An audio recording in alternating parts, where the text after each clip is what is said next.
Alabamos al Señor. Gracias, Giovanna. Qué bien cantan los Rodríguez. Alabamos a Dios porque Él es bueno y para siempre es su misericordia. Los anuncios se dieron de parte de la policía. Las autoridades que custodiaban el monte Santa Elena avisaron que las personas tenían que abandonar el lugar. Decían que la montaña iba a explotar ese día y trataron que todas las personas que vivían alrededor pudiesen escapar de lo que sería una terrible tragedia. La historia que relataron los periódicos dicen que Harry no quiso salir esa mañana. Estaba aferrado a su lugar 8 kilómetros de la base del monte Santa Elena, acostumbrado en esa hermosa tierra a tener lo que necesitaba, cuidar sus 16 gatos, sembrar nuevas petunias y gozar con ese ambiente hermoso que Dios le había dado en la naturaleza. Pero la noticia decía que la montaña explotaría. Harry rechazó a las personas que vinieron a auxiliarlo y que abandonase el sitio. Decidió seguir cocinando esa mañana y exactamente a las 8:31 de ese 18 de mayo explotó el monte Santa Elena y Harry no tuvo tiempo, porque en una milésima de segundo la onda aplastó lo que había 330 kilómetros alrededor. Mis queridos hermanos, amigos, el tiempo que vivimos es un tiempo peligroso.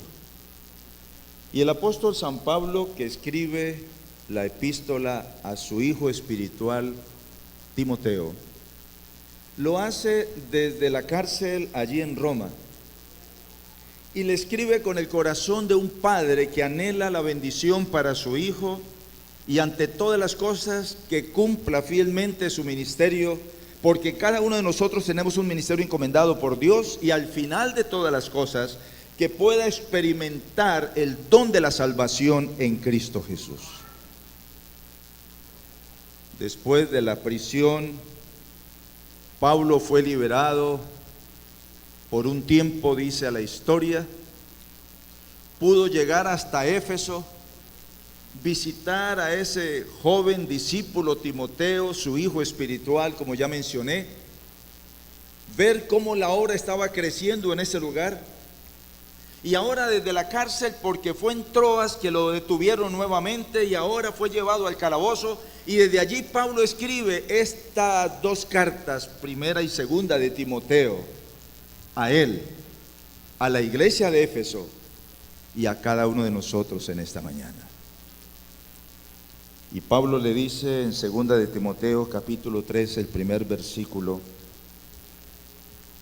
esto ten en cuenta, que en los últimos días vendrán tiempos peligrosos.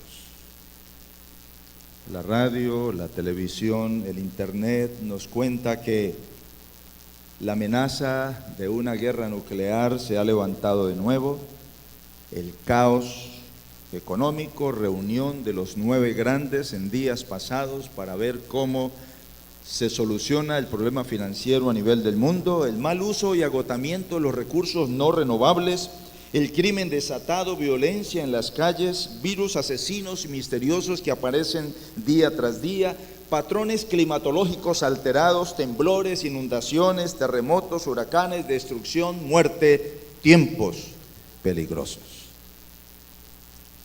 Y ahora Pablo añade algo a Timoteo que es importante lo consideremos en la descripción de tiempos peligrosos, porque no es tanto los elementos de la naturaleza, es lo que sucede en el corazón del hombre lo que nos hace peligrosos o ser una bendición.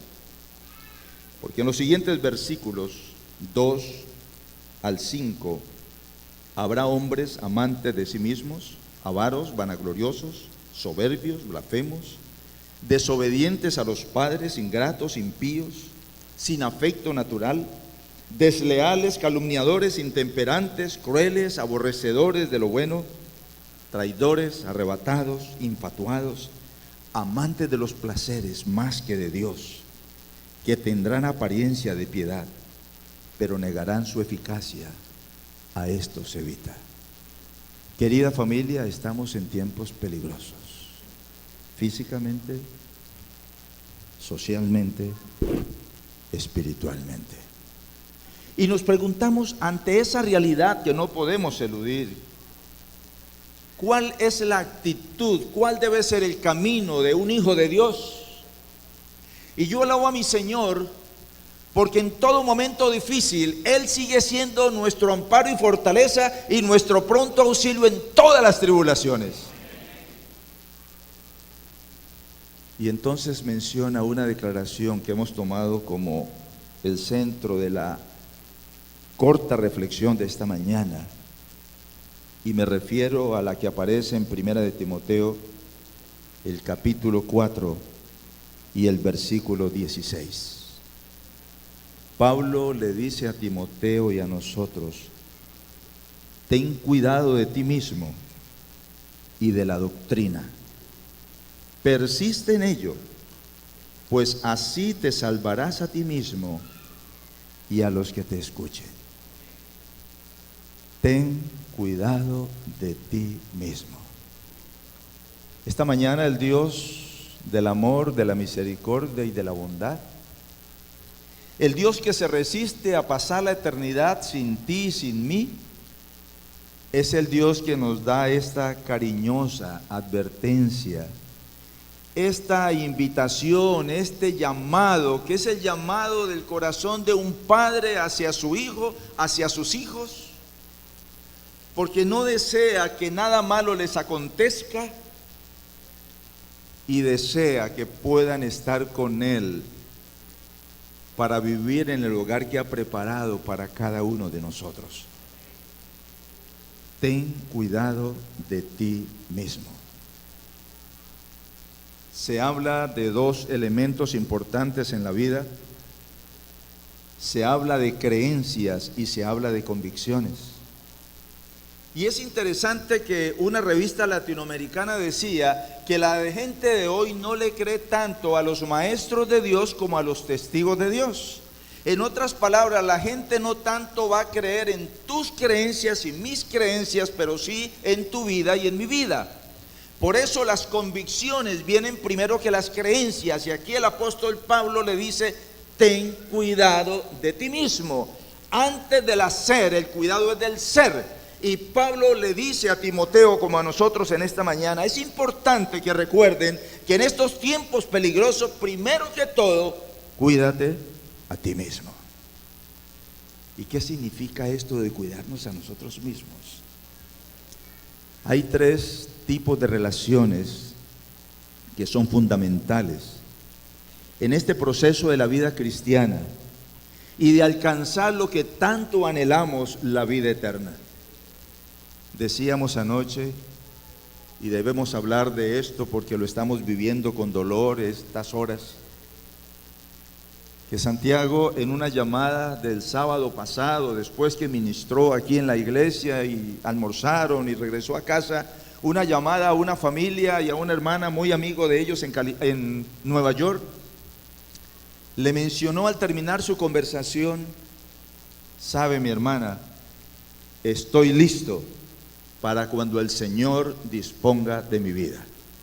Y me decía la esposa: parece que Santiago se estaba despidiendo de ella, porque el domingo el Señor lo llamó a descansar. Pero esa convicción, estoy listo, es lo que el Señor a través de Pablo quiere enfatizar, porque tú y yo no sabemos cuánto o qué nos depara la vida, cuánto tiempo tenemos para caminar todavía en este planeta Tierra. Pero sí sabemos que si tu vida y la mía está escondida en Jesús, no importa cuándo nos llame, al final veremos al Rey en su hermosura. Por eso, mis amados, Pablo nos invita a, primero que todo, ten cuidado de ti mismo, y ese ten cuidado de ti mismo comienza con nuestra relación con Dios. ¿Cuánto tiempo estamos dedicando a esa relación con el Señor? Y es tan importante, iglesia, que en estos tiempos peligrosos tomemos el tiempo necesario para abrir la palabra del Señor, para entrar en comunión con Él a través de la oración, para poder compartirle a otra persona de lo que Jesucristo ha hecho en tu vida y en mi vida, y no solamente lo que ha hecho, lo que hace intercediendo por ti y por mí en el santuario celestial, y más aún lo que está por hacer, preparando su viaje interplanetario para venir pronto a buscar a los suyos. El planeta rebelde, la mancha del universo, nos convertiremos en el centro de la atención de Dios, porque aquí donde Jesús entregó su vida, porque aquí donde Jesús abrió el camino de la esperanza, aquí donde somos sellados por el Espíritu Santo cuando somos bautizados en el nombre del Padre, del Hijo y del Espíritu Santo, aquí en este escenario de la iglesia, que es el objeto del cuidado de Dios, nos preparamos para poder participar, como estudiamos esta mañana, del reino de la gracia al próximo reino de la gloria. Comunión con Dios, lo más importante. Pero también ten cuidado de ti mismo significa pensar, sí, en ti y en mí mismos. Nuestra salud, el estilo de vida saludable que el Señor nos ha indicado a través de su palabra y la luz profética. Cuán importante es que le hagamos caso a esa invitación cariñosa del Señor. Cuán importante es que tomemos tiempo también, mis hermanos, para recordar que hay cargas que llevamos en nuestra vida, que hay errores, que hay fracasos, que hay situaciones que no podemos cambiar, pero que las estamos cargando y te hacen daño y me hacen daño, y que es tiempo, si estamos en comunión con Dios, si estamos en paz con Dios por medio de nuestro Señor Jesucristo, debemos estar en paz con nosotros mismos.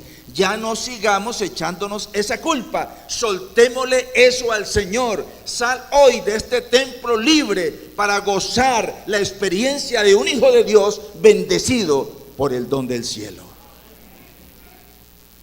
Y esa tercera relación importante con tu prójimo.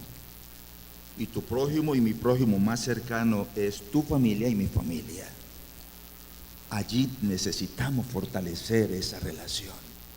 Necesitamos tomar el tiempo con ellos, con la familia. Porque, mis queridos, cuando todo termine, ¿qué nos vamos a llevar? Absolutamente nada. Y el tiempo que ya hemos podido compartir con nuestros seres amados es un tiempo bendecido. Por eso dice el apóstol: ten cuidado de ti mismo. Y nos invita después: y de la doctrina. Hoy, desafortunadamente, por la presión que tenemos del funeral, no vamos a poder desarrollar más este tópico, pero quiero decirles, mis hermanos, que están soplando vientos de doctrinas, leche diluida y agradable para el oído de muchos. Y el enemigo está tratando de hacer de una doctrina un 99% de verdad con 1% de error. Por eso Pablo nos invita a no escuchar el pensamiento humano, las fábulas de los hombres, y aún lo que escuchemos en la iglesia lo debemos comparar y cotejar con un así dice el Señor. Si nosotros, mis amados hermanos, lo hacemos, vamos a ser bendecidos por el Señor. Y lo más importante es que volvamos a tener el espíritu de los hermanos de Berea. Fueron famosos los bereanos porque escudriñaban cada día las escrituras para saber si esto era así. Tener cuidado de esa doctrina, mis queridos hermanos, es recordar que a través de esa doctrina, de esa creencia en la palabra, nos invita a ser mayordomos fieles y agradecidos con el Señor, como lo fue Jacob. Después de esa experiencia maravillosa, cuando iba como un fugitivo, cuando escapaba de su hermano, cuando estaba angustiado con la culpa de lo que había hecho. Y esa noche tiene ese sueño extraordinario donde ve esa escalera que une la tierra con el cielo y los ángeles que descienden y suben, y se encuentra al despertar que era una experiencia maravillosa con el Señor, y unge esa piedra y le dice: este lugar se va a llamar Betel, porque aquí he estado con el Señor ha estado conmigo. Entonces dice la Escritura que le prometió devolverle al Señor los diezmos de todo. Y bendijo Dios a Jacob, ¿sí o no? ¿Lo bendijo, mis hermanos? Cuando colocamos al Señor en primer lugar y nos acordamos de su iglesia, a la cual apoyamos y amamos y queremos, el Señor nos va a bendecir en abundancia. Y saben, queridos, la doctrina nos invita a poder participar de esa experiencia con Dios cada día, como lo pidió Moisés. Señor, muéstrame tu gloria. Qué maravilloso que tener cuidado de ti mismo y de la doctrina es clamarle al Señor cada día: Señor, muéstrame tu gloria.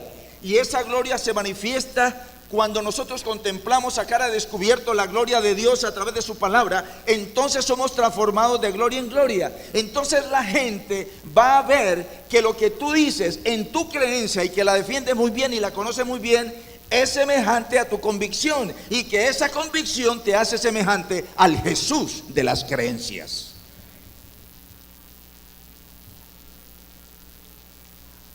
Ten cuidado de la doctrina, es recordar la doctrina de David. Cuando le clama en ese Salmo 51: ten piedad de mí, oh Dios, conforme a tu misericordia. Crea en mí, oh Dios, un corazón limpio, y renueva un espíritu recto dentro de mí. Es poder experimentar la doctrina de Pablo, hacer la voluntad de Dios, porque ya no vivo yo, mas vive Cristo en mí. Es experimentar el testimonio de Juan, porque el que ha de venir no tardará. Ven, Señor Jesús. Mis queridos, tener cuidado de nosotros, de la doctrina, nos lleva a persistir, a perseverar, porque el que perseverare hasta el fin, éste será salvo. Y termina Pablo diciendo allí: así te salvarás a ti mismo y a los que te escuchen. Alguien dirá: Pastor Rodríguez, pero está predicando la salvación por obras, la salvación por doctrina. No, la salvación me enseña la creencia que es por la gracia de nuestro Señor Jesucristo, por la fe en Él, la aceptación y recibirle como mi Salvador y tu Salvador personal, que inmediatamente somos justificados por el Padre, cubiertos con la justicia de Cristo y sellados por el Espíritu Santo para salvación y vida eterna. Pero la persona que ha sido salvada, quienes hemos gozado esta experiencia y la compartimos y la vivimos, vamos a ayudar a aquellos no creyentes a que puedan comprender que a través de esa vivencia, de esa doctrina y del Dios de esa doctrina, ellos también van a venir para decir al Señor: ¿qué quieres que nosotros hagamos? Y Pablo, allí desde la prisión, clama a Timoteo y a nosotros que permanezcamos fieles al Señor. La sierva de Dios, en el libro Hechos de los Apóstoles, página 202, mencionó una declaración hermosa que quiero compartir, e inmediatamente veremos una diapositiva con la cual cerraremos esta reflexión. Ninguno que cumpla con las condiciones se chasqueará al fin de la carrera. Ninguno que sea ferviente y perseverante dejará de tener éxito. La carrera no es del veloz, ni la batalla es del fuerte. El santo más débil, tanto como más fuerte, puede llevar la corona de la gloria inmortal. Puede ganarla todo el que por el poder de la gracia divina pone su vida en conformidad con la voluntad de nuestro Señor Jesucristo. Es decir, con Pablo, he peleado la buena batalla, he acabado la carrera, he guardado la fe. Por lo demás me está guardada la corona de justicia, la cual me dará el Señor juez justo, no solamente a mí, sino a todos los que aman su venida. Muy pronto Jesucristo regresará. Y los muertos en Cristo, como Santiago y la hermana Coralia, resucitarán primero. Y nosotros, si vivimos en este momento, seremos arrebatados para recibir al Señor en gloria y majestad. ¿Cuántos quisieran decirle al Señor: Señor, ayúdame a vivir para ti? Guía mis convicciones, fortalece mis creencias, y que al final juntos recibamos la corona de la vida eterna.